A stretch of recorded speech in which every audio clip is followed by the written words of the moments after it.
What keyword ranking strategies are you currently using? The entire goal for ranking is how many orders can we possibly get through that one specific search term. Now, I know there's a lot of talk in our space around like, oh, target like long tail search variations of the keyword and all of that stuff. That does help. It's not going to have the most impact. So the most impact for any ranking keyword is going to be getting orders specifically through that search, getting a lot of orders. So we don't just want one, we want a lot. And also making sure that our click-through rate and our conversion rate are really high on those key terms. So I'll be honest with you, the biggest impact on ranking you can have is really by picking the right keywords. So if your question was, how do I figure out what keywords do I rank on? I would say like look for things that you can afford to spend a lot, i.e. you're not losing money, meaning ACoS isn't like so crazy high that you can't afford it. You want to look for things that you have really good conversion rates. Bonus points if you have good click-through rates here, but I would go for conversion rates over click-through rates. And then you just want to like put money towards that. Now, if you say, how do I rank on this specific keyword, then that question is a little bit different. And I'm just going to tell you like push volume. Now, what I recognize is that me saying, hey, push volume through a one specific search might mean that that's not super profitable. So that's where I'm saying like the real trick is going to lie in the actual targets that you select to rank on. Other things, some pro tips and some pro hacks, are more advanced but can be helpful here, is if you have a specific search where it's like crazy expensive and you just don't really have the budget for it. Again, that goes back to keyword selection. Make sure you're selecting keywords where you can afford to spend that budget on it. But if we're on a specific keyword, you want to make sure that you're showing high enough in search that you can really get those good conversions and get those eyeballs on the product. But maybe you can't afford a ton of clicks because there's a lot of clicks and they're really expensive. And use the budget as sort of a lever to cap or meter how much money you are spending for that ranking play. Now, how effective that is going to be how many orders your market is making, and that's relative. So when I talk about trying to get a large amount of orders, it's relative to the other competition that is on that particular search page. Hello, and welcome back to another live Ask Junglr. This is the day of the week where you can come and get answers to your Amazon advertising questions. So, hey, my name is Elizabeth Greene. If this is your first one joining, very much welcome. And it looks like we also have a lot of repeat viewers as well. So if that's you, if this is not the first time you've been here, definitely recommend typing in the chat. Also, can everyone see and hear me? That's always my question. Sometimes I think I check the mic and that it's on the right mic, but feel free to like thumbs up, whatever the thing is that can be done on that particular channel. But all right, looks like people are saying yes, they can hear and see. Awesome, appreciate it. So the way in which this format works is you all can type whatever questions you have about Amazon advertising into the chat. I will pull them up and get you answers to your most pressing Amazon ad questions. Looks like Tim's saying yes. Awesome. Cool. So glad to hear. See you all here. So yeah, I'm working on some really interesting things. A lot of interesting stuff is coming out. Spent basically my entire morning yelling at ChatGPT because I'm trying to create. My goal is to like, I want to see if I can do it. I want to create like the ultimate ChatGPT audit bot for ads. There's a way in which I could do it, but ChatGPT is driving me up a wall. So we'll see if and when that comes out. Also, I do have some interesting things coming out. I'm really excited about that surrounding audits. So hopefully I can help you guys get even more answers to your Amazon ad questions. But again, as everyone is here, feel free to type questions. So again, questions go in the chat, pull them up, get answers to your questions. If you have like, sometimes there's a two-part question, so feel free to do that. Sometimes they say something and somebody's like, oh, can you add context there? I'm more than happy to do it, or some follow-up questions. We do that as well. We do screen shares, we do walkthroughs. I have a ton of different resources out and about. So if I have a resource to give you guys, I definitely make sure I pop that to the chat. We have fun here. We get answers to Amazon ad questions. So with that, it looks like great question about match types. I love this. So Joey's asking, cool, if my goal is to scale aggressively, is there ever a reason to use phrase match over broad since broad is cheaper? Can I just add negatives up front and as irrelevant terms come in? That is a really great question, Joey. And I would say I am a fan of phrase match. The reason being is I find it's a little bit more restrictive than broad, but it is not as like specific as exact. So although I've talked to my ad managers and a lot of them are like, we don't really use phrase match as much, or they use it as kind of part of the system. I am still a fan, and we still use a lot of are in the use all match types crowd. Here's what I would say. If you're getting good results from what you're doing, just using the broad, you can do that and just keep up with it. I would say if there's ever here's my one specific scenario where I really think phrase match can shine. And that is, and actually I'm going to pull this down so you can see. But what I've found that there are certain times where, say, you put something into an exact match because you have a specific ranking strategy, you want to get more aggressive with it, but for whatever reason, even if maybe that same exact search term, here's the frustration of Amazon advertising. It happens all the time where you put something in exact match because you want to go after it aggressively for ranking. And again, I tend to add lots of context here. So hopefully I'm not going off on a tangent too much, but I did get a question today in another private chat I'm in where someone was asking hey, what about auto campaigns? When I'm targeting keywords, does that actually help with ranking? And the answer is yes. Any orders you get through that one specific shopper search are going to help impact impressions. The reason why everyone focuses in on exact match for ranking is not actually because that match type is the best. It's because you can be very, very specific with where you're getting aggressive. So I know if I increase a bid on exact match, I'm only going to be increasing it for that one specific search. If I then you can go more aggressive with budgets and bids and do all that stuff where you can really dial in where you're spending your ad spend. It's really impossible to do that in autos because Amazon's kind of choosing those. Broad match kind of the same as well, that they might not always funnel all of that new increased bid into that one specific search. So there's kind of where you run into issues. So where phrase match can be helpful, it's kind of a bridge because broad match is way more broad these days.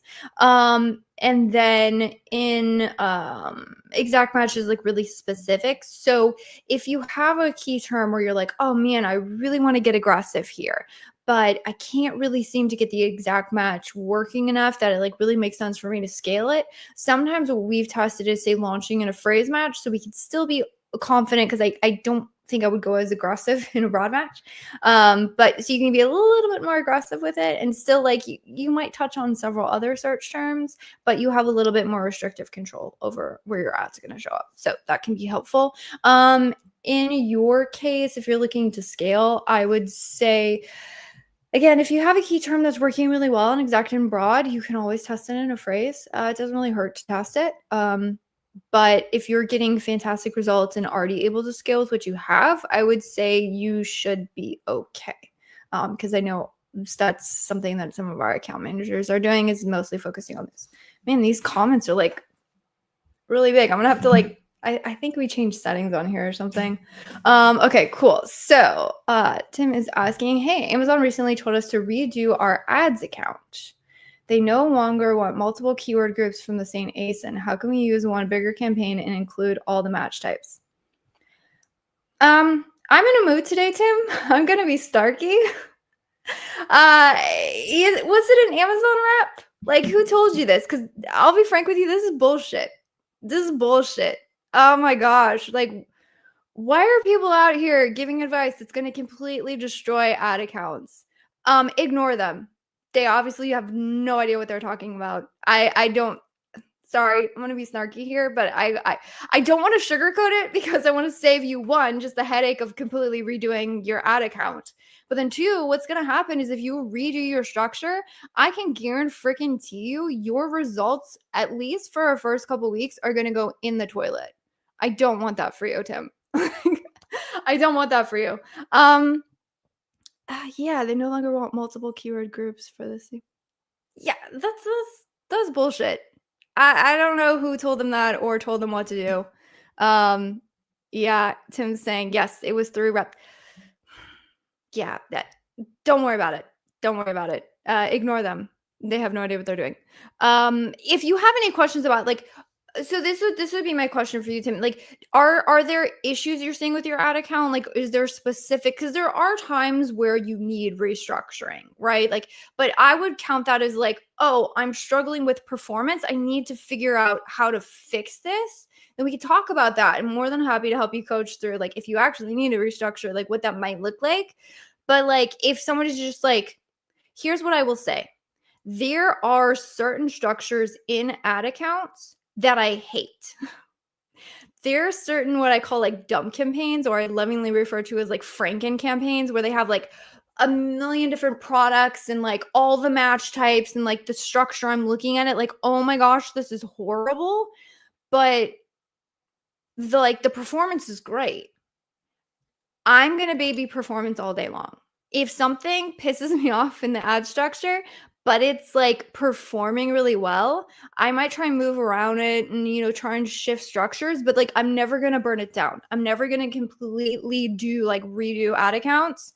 Unfortunately, it sounds like, are you kidding me? Saying 3 different days, impressions all but stopped until we complete. That is, Tim, I would love to offline about this because that is weird. Are they making changes in your account though?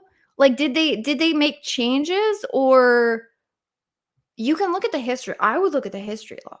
That's fishy. And if somebody's doing something on the back end, that's fishy. That's all I would say is that is fishy. There are no longer multiple keyword groups for the same ASIN. Yeah, because that's not. Yeah, Tim, if you're down for it, I'd love to hop on a call and see if I could fish out what's going on. Because that sounds, one, that advice is completely wrong. But then two, if you were seeing negative results from not that's weird. That's weird. I would love to see if I get to the bottom of that. Because I don't know if I could ask the right questions on this, like in this kind of form, to really dig into it. But I would love to dig into that. Because one, I would just say, like, if any rep tells you, like, oh, you need to do something, yeah, it looks like you're on,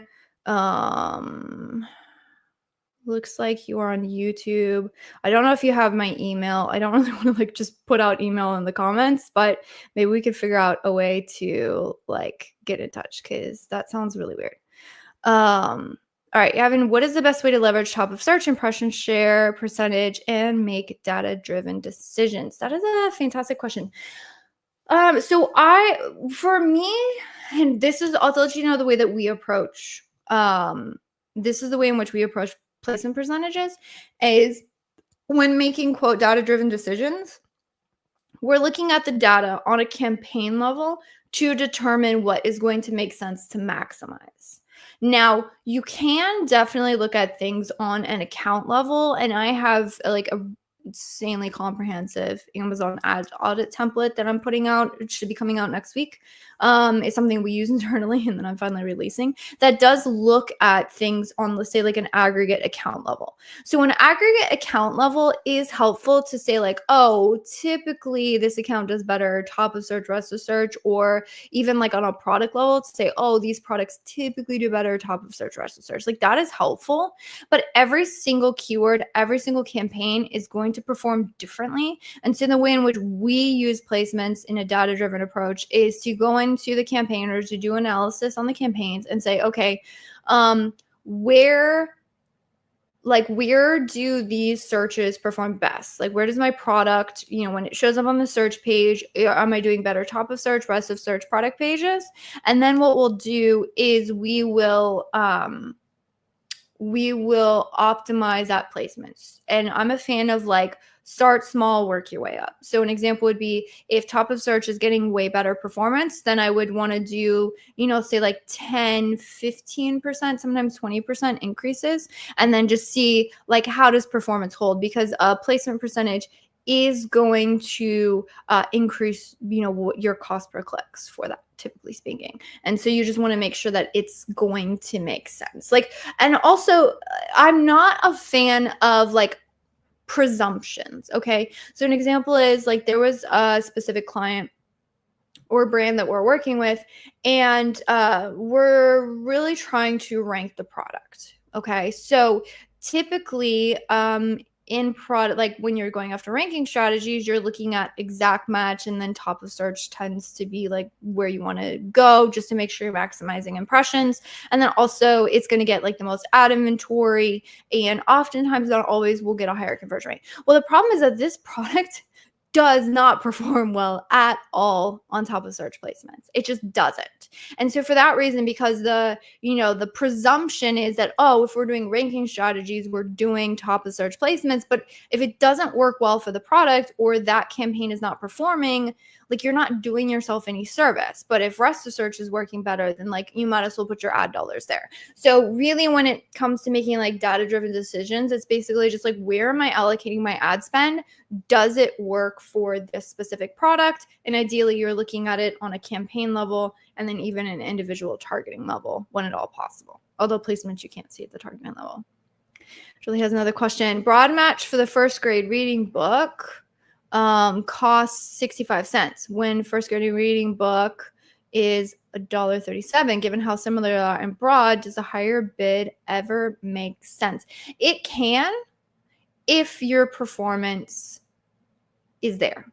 So an example, I would say like first grade reading books, there is some, like the Amazon ad algorithm does understand correlations. So like it can, because we know this because in broad match, it pulls what's called like related keywords, which is like it will look at variations in relationships between search. So we do know that it does understand consumer behavior and like where there's crossover in searches. So like, is there something? Yes. But the one thing that I would say is like, if there's a lot more searches a month for first grade reading books, then if you say rank on that, then you might get a lot more visibility, and you probably will get more sales from ranking on a keyword like that. Now, the difference is like difference between 65 cents and $1.37 is like very, very large. So the question is, and this is not something you can really answer unless you test it, is how much more can I get through this one keyword? So I'm always a fan of testing things. And so I would say I would set up these as a test. I would probably start my bid lower, because you're saying monthly cost. So is that your actual cost per click, or is that your like what the suggested bid is? Because sometimes you have to go higher than the suggested bid to really get the impressions you want, but sometimes you can go lower. So whenever I'm testing, I'm a huge fan of, unless time is of the essence, I'm starting my bids low and then working my way up. So is it possible to target, first grade reading books, start at that 65 cents, see if you get any impressions, see if the performance is there, and then just sort of work your way up from there? That would be my recommendations. Although you're saying it's in a broad match, yeah, I'm not a huge fan of going like really aggressive bids, which is like $1.37, and like a broad match that has the potential to just like spend a ton of money.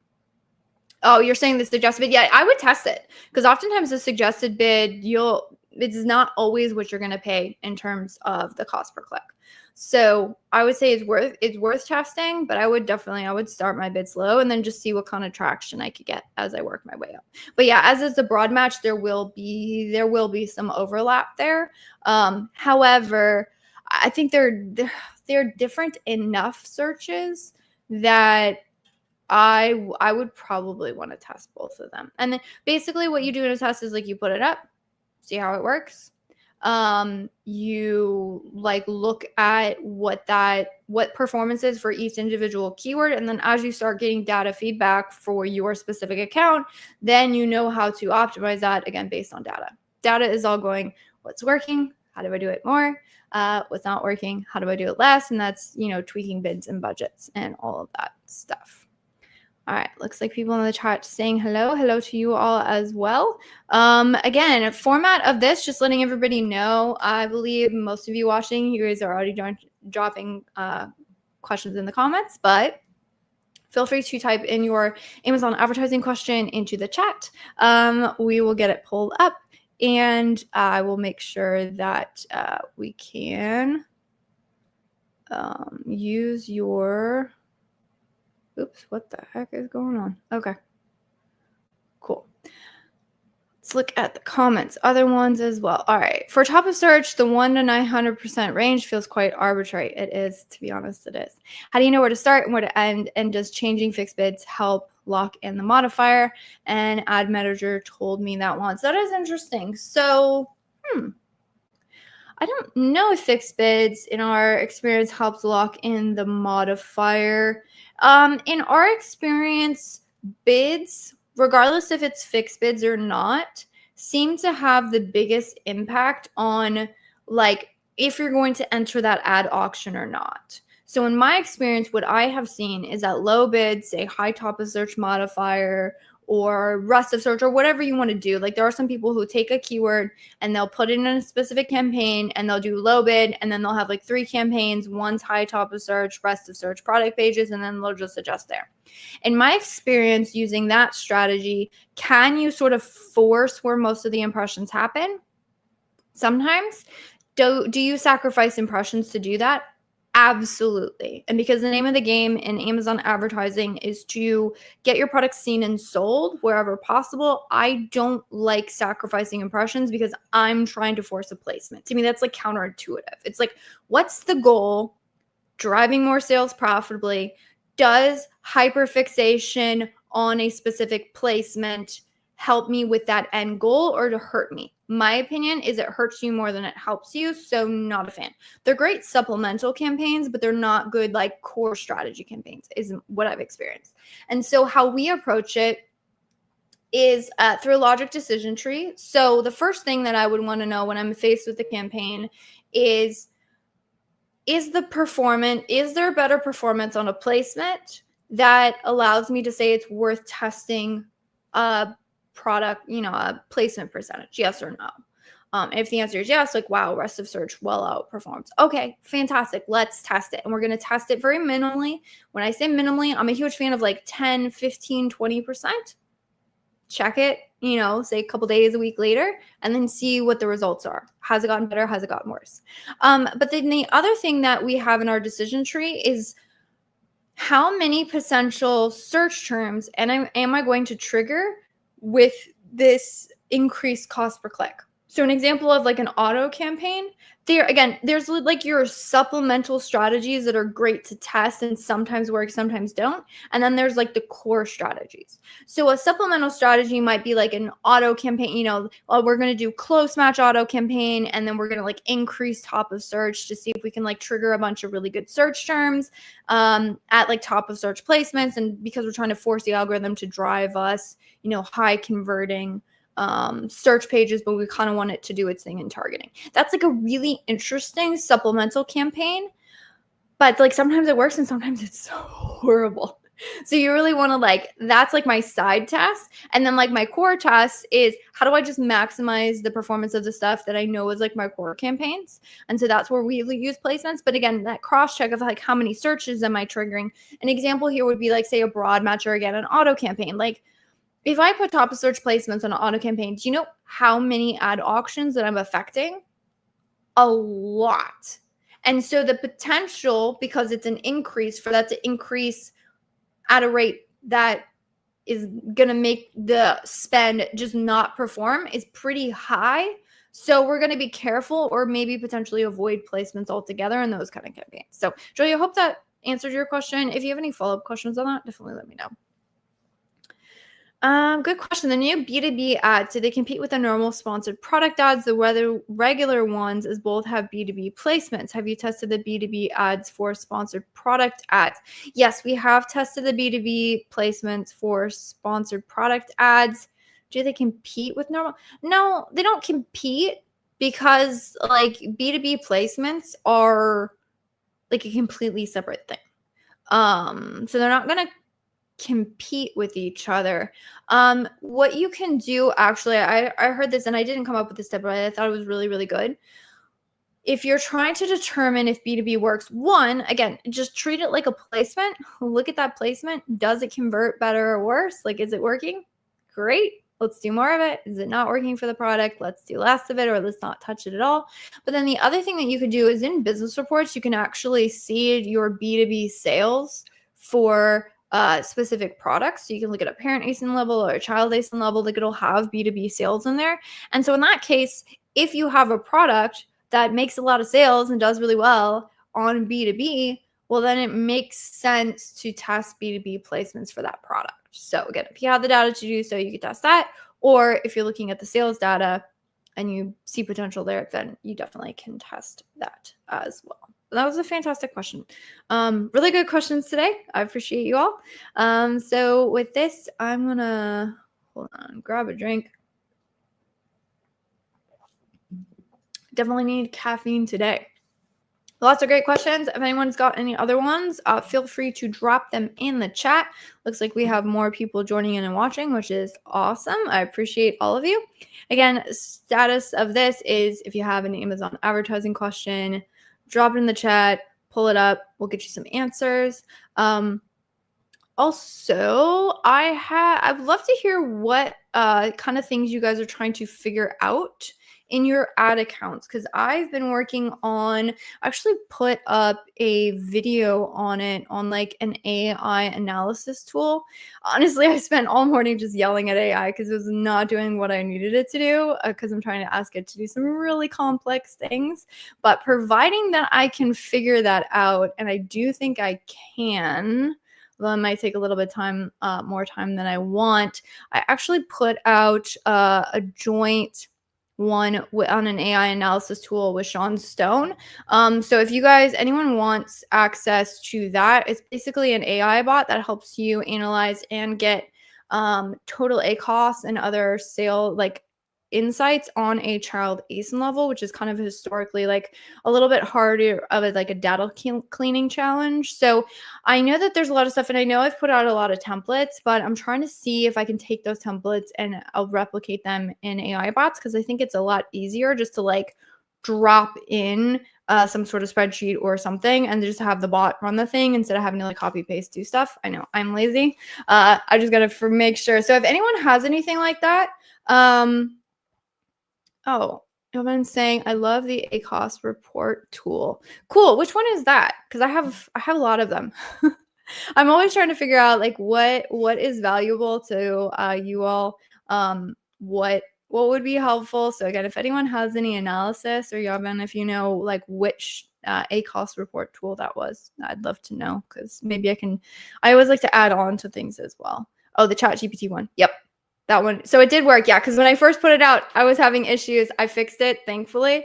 So I appreciate everyone rolling with that. So if you got it and you had some issues, just know that those have been corrected. I totally forgot to check a box. So yeah, stuff like that. I mean, if there's anything that bot is missing, if I can create a better one, let me know. Looks like Ace of Join saying happy Thursday. Happy Thursday to you all as well. Joey's asking a fantastic question. What do you think of running multiple separate auto campaigns with the same targeted group, like close, loose, and loose? I honestly don't have a problem with it. I think the most interesting application of that strategy is one where you're running like those campaigns, like one of them has like low bids and then the other one has like a little bit higher bids, to try and see if you can get like low cost traffic, but then also get more traffic through higher bids. One thing that I have seen is like, I know a lot of people are huge fans of splitting out the targeting types. I flip-flop between if that's valuable or not. I think so the reason why sort of like isolation or only having one targeting type is helpful is when you want to have specific control. So say you're going to use placements, if you're going to like increase the budgets a lot, like if you see typically that close match performs well and you would like to put budget toward that specific targeting type in the auto, then it can be very helpful to split out placements. Although if you're splitting out placements for like the low bid and maybe your higher bid autos, then you end up with like what 8 auto campaigns, which is like a lot. So in that case, I might say like, okay, if I'm going to go more aggressive, let me just test like the 4 split out autos inside of, like if I want to have one close match, loose match, substitutes and complements, I'm going to split those out, but those are going to be my higher bid strategies. And then what I'm going to do is for my low bid, I'm just going to group them because I already know that the bid's low. I'm probably not really going to scale this. I'm not probably going to use placements and then just like go from there. So that would be my approach to a joy. Although honestly, there's a lot of times where people worry about like, oh, I'm going to have duplications. Like if I have an exact match here and the same keyword and exact match, like I don't like having a lot of that in the account, but there's often like there's a lot of times where you might have an exact match, you have a high bid, lower budget, so you can get really aggressive, but then you also have like say a lower bid exact match with like a higher budget. So is there overlap technically, but like this one the budget may run out and then you want to have the other one trigger, right, and run throughout the day. So there's a lot of like strategies where you may end up with overlap. So I don't treat like, oh my gosh, absolutely no overlap is like a hard and fast rule. All I would say is that you would want to just be strategic about it. That's all. Yeah, FYI, isolation helps keep the campaign focused for me. Like one campaign, no impressions are going toward compliments. Split it out campaign got a lot of action. Yeah, so that is a fantastic use case for like, hey, splitting things out can seem to help. Especially again if like you are restricting budgets and you still want everything else to get some love, then yeah. So that's a fantastic call out, Joey. Isolation can be good. I think for me, it's also like pick your battles. So there's the strategy where it's like, oh, only 10 keywords per campaign, and there's no like solutions to that. The one thing that I have found is that like if you have like a low bid campaign, say you found like 50 keywords that you're always going to keep low bid broad match, I'm okay with like grouping stuff because sometimes it can create like a mess if you have like 6 million different campaigns. So I'm like, for me, it's like, oh, no more than 5 keywords or 10 keywords. I'm like, well, what if I have 6 keywords or 11 keywords? Do I have to create like one single keyword? Like to me, it gets too hard and fast. But then again, we're in like us being an Amazon ads agency, we're fine with dealing with it depends questions and we can be very nuanced with what we do. So if you're like starting out and you're hearing that, you're like, oh, great. So how many keywords do I need to put into a campaign? I would just say like, if you want a hard and fast rule, you can use that. Yvonne's asking, do you find the creator connections to be a useful tool? So it is, I'll give you a pro tip. Let's go through a pro tip. Actually, this is a fantastic tip that I found. I was away at an Amazon event and I interacted with a creator who has like this really cool tip. Okay, so what he was saying, which by the way, we don't in our agency really deal with the creator connections, but what he was saying, let me pull up. His recommendation was to go into your space, and he said he didn't use the creator connections in to find. This is how he found creators. So he said that they were very powerful, but to find them, you wanted to go about it a different way. So let's go through something. Let's just say like wall decor. So the way in which he was showing me is you go into like your space. So whatever your top space is and some of your top competitors. And what you wanted to do, great. Now this is, oh, look, Rufus is here. Interesting. Okay, so let's go to somebody, let's not make anyone pay anything. Let's say this one and let's see if they have, great. I'm going to pick one and they don't have any creator connections on here. But what he did is he scrolled down. see if we can find if they have any videos on here. Do they have any similar? So these are sponsored brand ads, products related. In some of these, and maybe I'll see if oh, there you go. Here you go. So in this video, see how these are actually like creator connection reviews. So what he was saying is that instead of going through like creator connection and trying to like browse there, because those people might be related to your products or might not, what you do is you go into your top competitors, you see who they're already using or who has already made. Why is this not letting me click on this? And then you can actually see this. Just got these metal boho flowers accent. It looks beautiful on our wall. We just used. And then you would go here. She is already making content, but the thing is, if you're looking, because the thing with creator connections is they're making content for their audience, but the specific thing is you're not just looking at audience size, you're also looking for specific people who like cater to your audience. So you can see stuff that she's done before, and then his recommendation is instead of looking at them here, so you could see that she's on TikTok or her socials. So he was a huge fan of going specifically to their social account and then connecting them there, but you can still sort of use this workflow in the creator connections to be able to find them. So hopefully that was helpful, but I thought that was like an insanely great tip. So hopefully you guys can use that as well. Are there ideal scenarios for using up and down? Assuming I have time to optimize, why would I just use placement augmentation for tighter control? Yes, there is one specific scenario where we have tested dynamic up and down bidding, and we have found it to be very effective.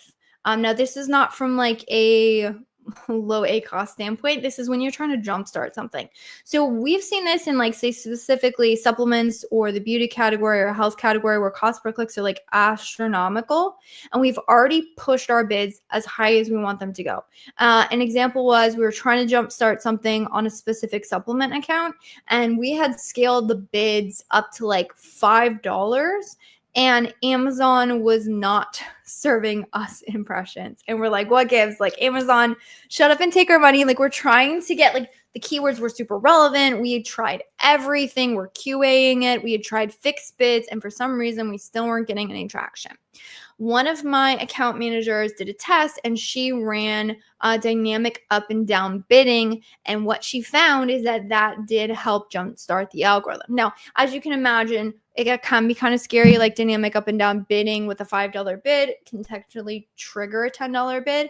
But the difference here is that for us to push the bid up to $10 was probably a little bit much. And we didn't find that the cost per click averaged out to be that double. So we were able to sort of jumpstart it, and that has been really helpful. So there are specific cases where like we're pushing. And what we found for some reason is that even having a high bid like that and still doing placements didn't really jumpstart it, where dynamic up and down bidding did have the effect that we wanted. And so that case, when we started to get the traction, we optimized bids, and I do believe we ended up, to double check with them, I do believe they ended up changing it to potentially dynamic down only, but again, after we gained the momentum with the impressions that we needed. So that is the one specific scenario where I'm like, okay, cool, that's really helpful. Although it's not one of our like default options. You know, and saying amazing hack. Thanks. Yeah, awesome. Let me know how it goes. Because that was a hack that he told me, and I think I've shared it with some of the brands we're working with, and they're using it. But I would love to hear your experience with it. I thought it was like a really, really insanely good hack. So glad I could share that with you guys. Awesome. Cool. So in that case, again, any more Amazon ad questions? You got me here for another solid 20 minutes. So we got time. I like this one. How are you using Search Query Performance Report? Is it on a weekly or monthly basis? What's your best approach for picking good keywords? I have a video for you of a GPT that Sean did. Let me find it, and it looks like you're watching on YouTube, so let me drop it in the comments. Okay. So Ali, I would use this rank using AI. This is, I'm going to grab this link and I'm going to drop it into the chat. You can go check it out, or you can check it out on our YouTube channel. This particular one is about how my good friend Sean is using ChatGPT to analyze the search query performance reports along with ads data to identify top ranking keywords. So that's going to tell you, watch that video. It's going to give you everything you need. In terms of how often we're using it, I would say weekly or monthly, depending on the account. And then the one thing that we're currently working on is the search query performance is available inside of Amazon's API. And so that has been insanely helpful. And we plan to leverage that in our agency, and then you could check it, like, say, a lot easier. Or there are other tools like Data Dive also has will pull your search query performance from the API, which can be very powerful, and it shows you it right along with, say, like ranking data and stuff. So if you are manual, and it depends, right? Because search query performance is pulled. The best way to pull it is on a child ASIN level, which gets really hard with data cleaning. So in that case, it may be run on a case-by-case basis, or say like a monthly basis. But if you have API access, then you can like very easily check it weekly across, say, like all products. I recently been playing with adjustments bid by Amazon audiences. Which of the 3 options are best to use? Just bids by Amazon audiences. Yeah, let me clarify, Yevon. When you say which 3 options are best to use, are you talking about like product, like, is it the different pre-made audiences from Amazon, and like which audience are you bidding on, or how are you using that? I would be curious to know. The one Amazon audience that I think we have seen be the most universally effective has been the cart abandoners. Seems to be so. Basically, shoppers who added your product to your cart but didn't purchase, those have been working the best, and we leverage those in auto campaigns. Yep. Yeah. So I would add it to the cart. So added to the cart, did not purchase is the one that we use. But those are, I don't know if that's available in the ad console yet, because you're probably using pre-made audiences. We have access to AMC, so we can create, like, honestly, the sky is the limit in terms of custom audiences with AMC. It's like bananas. Cool. Do you ever run exact phrase and broad matches simultaneously to a long short site? Yep. Yep. We like using all 3 of them. And then what we would do is there's 2 things. One thing our bid algorithm does, and to be honest, let everybody, let me know if you guys want to deep dive into this, because like bidding strategy is one of the most effective levers that you have when it comes to optimizing, and it is also one of the most complex, because if not done correctly, it can come back to bite you in the butt. And so what we do is we will just adjust the bids based on the overall performance of that individual keyword. So by there, you're going to end up increasing the ones that have the best performance and then decreasing them. But then 2 things like auto campaigns, category targeting, expanded product targeting, those kind of things where it is like the search terms that are triggered are kind of exponential.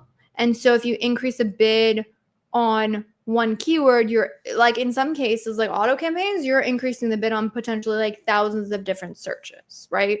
So the potential for that to like spin out of control really, really quickly, that it's very common. And so for that case, what we do is we actually have it in our bid algorithm to either cap those bids or be very careful with how much we're going to increase bids on those kind of targeting types. So naturally, without us having to do anything, even though we do have a really incremental rule set, so we can set individual like targets or adjustment levers on anything down to like a keyword if we wanted to in our systems.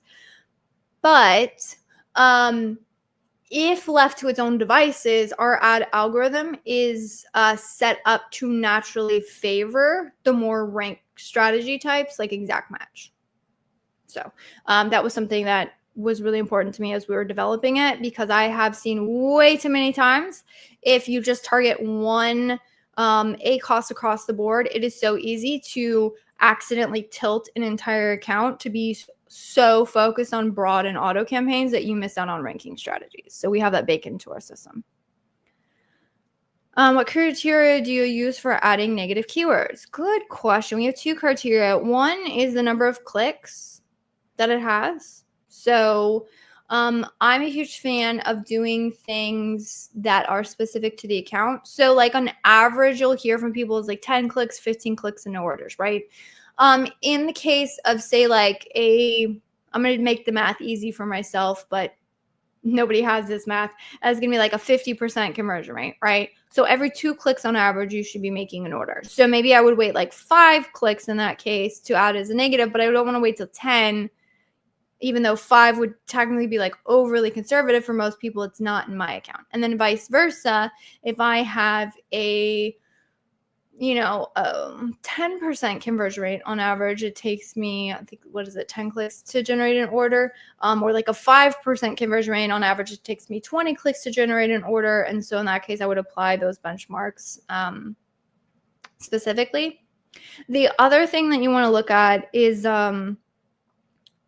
it relevant or not? So a classic example would be, let's say we're selling a metal water bottle, and then all of a sudden we're noticing like a ton of clicks that say like glass or something, like glass cup, or like something you're like, that doesn't work. Or a very specific one is, let's say you're selling electronics. Like say you have an iPhone case and you keep noticing that there's Android case keywords. Like those are never going to convert. That product is never going to serve the shopper's intent. And so for that reason, I can like absolutely negate those without having to worry that I'm going to, completely obliterate sales. Now, one thing I would say here is that I have seen like loosely relevant stuff convert. So an example is like, let's say that my product is not actually wood, but I'm seeing a lot of like wood keywords, but mine has like a wood finish on it or something. And so they keep purchasing it.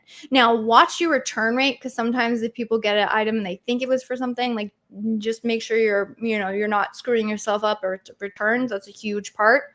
Actually, that's a huge part of looking at products. So we deal a lot in clothing. There's a huge amount of return in clothing. Like in some, like there was one account we were looking at it, we're like, wow, man, the KPIs on this one product is like, we have 4% like total ACoS. Like, let's freaking push this. And then we looked at the return rates and we're like, oh, return rates on this product are like 27%. Yeah, let's not push this product, because even though our ad KPIs look fantastic, I mean, who doesn't want more of a 4% total ACoS? We don't want to excel 27% return rate, right? So that's something to keep in mind in terms of the balance. Is this a place of questions? Yes, absolutely it is, Jan. I appreciate you asking.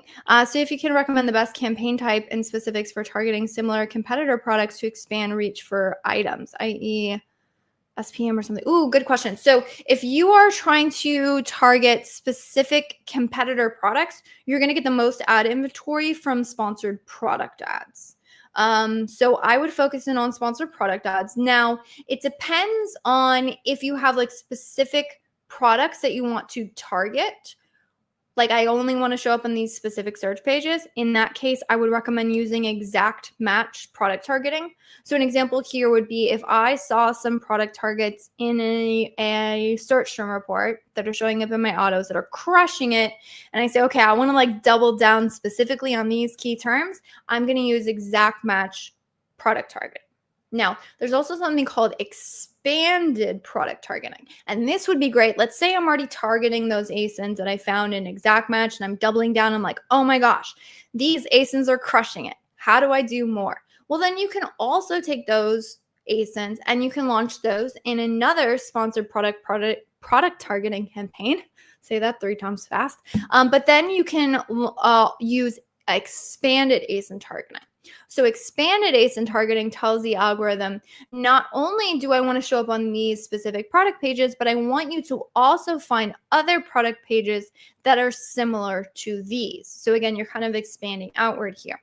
Or another way that you can do that is say, oh, wow, product targeting is working really well in this account. I want to also find other products to target. So I'm going to launch category targeting campaigns. And then I'm going to target the categories that most of the products that I'm targeting show up in. And so you could do that. And I'm a huge fan of adding refinements to category targeting. So say, let's only show me on product pages where I have a lower price point, or only show me on product pages where I have higher reviews, or you can do higher reviews, lower price point. Just know the more refinements you put on it, the less products meet that criteria. So the less, potential impressions that you'll get. All right. If kickstarting a campaign with a $2 bid, but ultimately need to bring it down to $1 for the campaign to be profitable, would you recommend down bidding strategy look like? Yeah, so I would do this incrementally. The way in which we do this is I would calculate the bid, and you can use this for whatever bid algorithm you're using. Like, let's say your a cost for this specific campaign or for this bid is like at 50%, and let's say you needed to get it down to like what 25 would be half or something. I'm just kind of doing math. The problem that you'll have is if you jump down to the bid that you need it to be profitable for, you're actually going to probably show up in different placements. You're going to cut off impressions. And so what you want to do is, I would do, instead of targeting say 25%, 30% A cost, I would target like a 45 or a 40. And then I would lower that to that bid, see what that looks like, see if that did in fact get better performance. And if it did, I'm going to lower it down. The one thing that I will say is it depends on the target and how much that target is having impact on your organic ranking and your organic market share.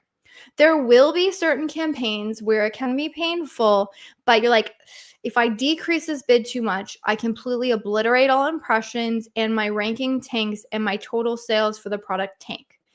Ergo, it is worth it for me to invest in this one specific term because it is supporting my overall ranking and market share. And in those cases, what we would do is we would just factor in like, okay, I know that A cost for this one specific campaign is going to be high, but what is, say, like the A cost for that product, or the A cost for the entire account?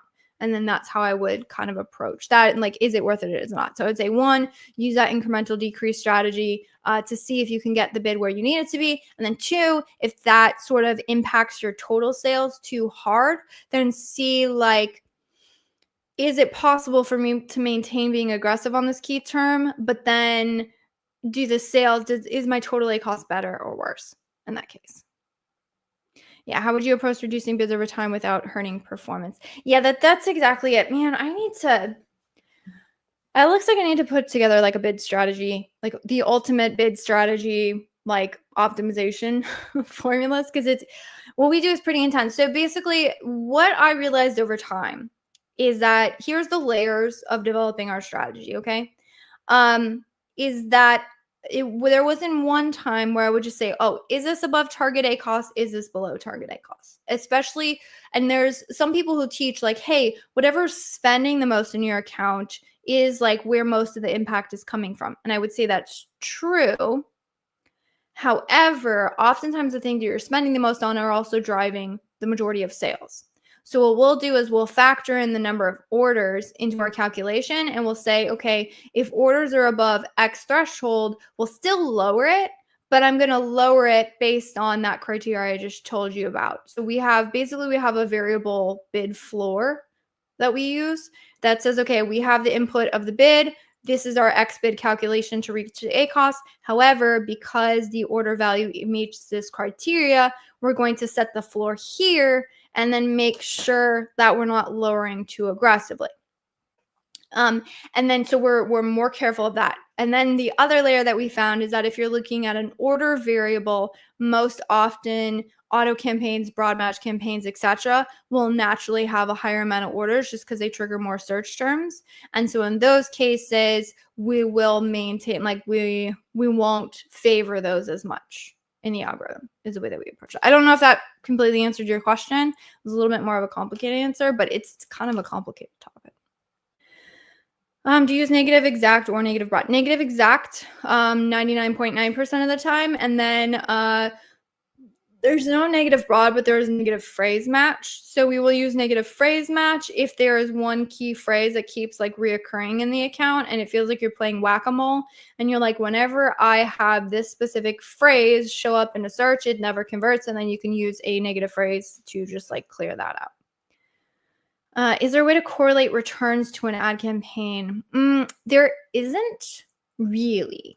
The one way that you can sort of try and suss it out is, when people do returns, you can read the comments from like they're required to put a comment. Now, some of the comments are like not helpful, but oftentimes things are helpful. So an example would be like, say in that scenario of like, we have like a wood veneer product and we notice that we keep getting we have high returns on the product, but then we're also getting really good sales in a from like say real wood keywords. But then if I went into the reviews and it said, didn't realize it wasn't real wood, this is not real wood, I thought it was real wood, this is just veneer, I would be like, oh crap.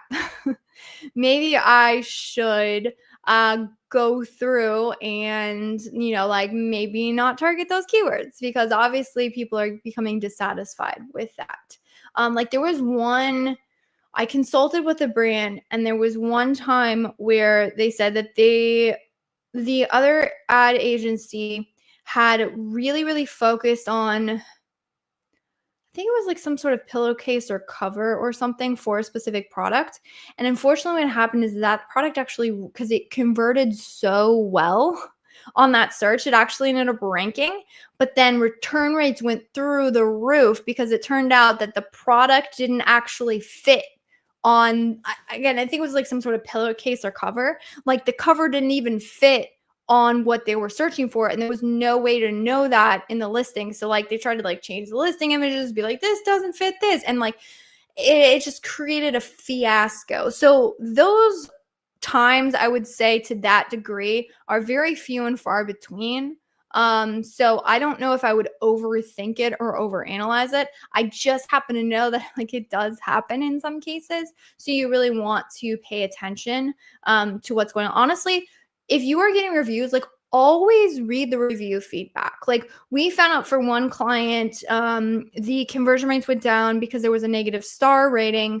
And then we realized that the reviews were going up. And so when we did a deep dive in the reviews, what we realized is that everyone was getting a used product, and was a product that was very obvious that the package, when the package got opened, it was so obvious that it was used. And then when we went and looked at the returns, we realized like, wait, you are having like used products being returned to inventory. So you need to like switch that off. So it was a vicious cycle. People would get the product, they would realize that it was used, they would return it, and then Amazon would put the return ones that were used back in inventory. And it was just like, it was so bad. And the reviews were significantly affected that. So like, honestly, always read reviews, and also like return comments. I noticed that sponsor brands cast a much wider net with match types. For example, phrase doesn't seem to behave like true phrase. Yes. Oh my gosh, this drives me up a freaking wall. And this is also something that I keep one specific page pinned, because what I have found is that Amazon is making changes to their ads algorithm on the way their match types behave, and they don't tell anybody. But what they do is they update this specific page. So I'm going to get rid of your comments so I can see. Okay. So keyword match types. Yes. Excuse me. Broad match. So broad match may include plurals, variations, synonyms, and what's called related terms as determined by the meaning of the keyword and the context of the advertised products. So an example is, for example, the keyword sneakers may match customer shopping queries such as canvas sneakers, basketball shoes, which you and I both know that sneakers and basketball shoes, or sneakers and cleats, or sneakers and foam runners, are not actually the same freaking thing. Drives me crazy. Whatever. It is what it is. So that's the way broad match behaves. By the way, always check your search term reports, look for negatives. But now what happens in sponsored brand ads, so in phrase match in sponsored product campaigns, the search term in sponsored brand campaigns, this match type allows advertisers and the meaning of the keyword can be implied and customer searches can be more specific in forms of meaning. For example, if advertising phrase of curtain rod, the customer search queries for pole for curtains for bedroom, a phrase match can occur. So basically it can all phrase match and freaking exact match. In sponsored brand campaigns, this match type also allows advertisers to show their searches on having the same meaning or the same intent. And their example is outside lights and outdoor lights, which is a little bit more specific than this whole like sneakers and cleats and stuff. But in my experience, even phrase match and exact match inside of sponsored brand ads will still trigger like quote related that are like horribly related searches like that. So what is an advertiser to do? In a very weird and twisted turn of events, modified broad match is now the most specific match type inside of sponsored brand ads. Go figure. So it says here tip, which honestly a lot of people use modified broad match in sponsored product ads, ourselves included. Okay, we still do this, but in our experience, modified broad match doesn't always 100% of the time work in sponsored product ads, but according to Amazon's documentation here, it does always apply inside of sponsored brand ads. So what is a modified broad match? You can add a broad match modifier to indicate the words that must appear in the customer search queries for your ad. So our broad match modifier, all you do is put this little plus symbol before the keyword. So example, plus kids shoes with a modified broad match. The ad will match searches containing the word kids, but it could be like kids sneakers or running shoes for kids. So kids, because there's a little plus in front of that word, must appear in the shopper search query. Now it can still like swap out the order of things and do stuff. So if I did plus kids plus shoes, it's always going to have the root word kids and shoes somewhere in the search. Whereas you can see here for the keyword sneakers, it triggered the keyword cleats. Sneakers is not anywhere in that, or basketball shoes is not anywhere in the keyword sneakers. You see how stuff can like really flop around now in sponsored brand ads. But if you have that little plus symbol, it tells the algorithm, hey, you absolutely must. Do not pass go. Do not connect $200. Like absolutely must include these root words in the shopper search query, which then allows you to be more specific. So if you're trying to go after something very specifically, I would use a modified broad match in sponsored brand ads now. Looks like we have probably one more question. I'll pull up. Technically, we're a little bit over time, but that's all right. I want to make sure I get to the last one. Jan was asking the best way to expand reach impressions for keywords that are ranking well for organically. SEO title, bullet search terms, and ad campaign bids. Yeah, so in terms of your advertising, yes, it's going to be that. So I would increase bids. If your budgets are running out, I would increase your budgets, just kind of what serves me more. Another thing that you can do, which is sort of like an adjacent, I actually have a whole video on this, Jan. You're watching on YouTube, so maybe I'll do this. But there's this, like, we call it our rank hijack strategy. This is actually a way where you can target, it talks about targeting product pages that are related to that search you're going after. If you're going after it for rank purposes, that actually is going to be a really helpful, like, supplemental campaign. Oh, I'm not even showing it to you. Here, it's called PPC Launch Strategy, the Rank Hijack Campaign. This actually is a fantastic supplemental strategy if you're trying to figure out like another way to target stuff to improve your ranking. So definitely recommend checking that out, Jan. And then the other thing is, yes, from my understanding in SEO, the biggest bang for your buck in terms of like SEO is going to be your title. And then the other thing is bullet points are helpful. But one thing that's interesting is that the Amazon ad algorithm in particular will often analyze back-end keywords, which back-end keywords often have like minimal impact from like a organic SES perspective, but it can be helpful if you're trying to jumpstart things in your sponsored ads. And with that, you guys have been awesome. You filled up an entire hour plus a couple minutes with asking Amazon ad questions. Fabulous. I love it. You guys are amazing. So with that, that's pretty much our conclusion today. I hope it's been really helpful. Again, feel free to reach out to me on any social channels. And then I know, Tim, we talked about, if you're still listening, and trying to see what the heck is going on in your ad account. I would love to help you troubleshoot that. So feel free to reach out to me if possible.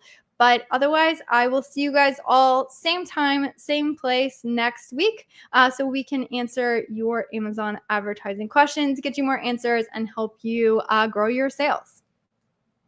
And that wraps up this episode of the Ask Junglr Amazon Advertising Podcast. I hope you found these insights and strategies helpful in your Amazon PPC journey. Remember, if you have a burning Amazon ad question that you'd like answers to, head over to junglr.com/live to join our next live Q&A session. Until next time, keep optimizing those ads and stay hungry.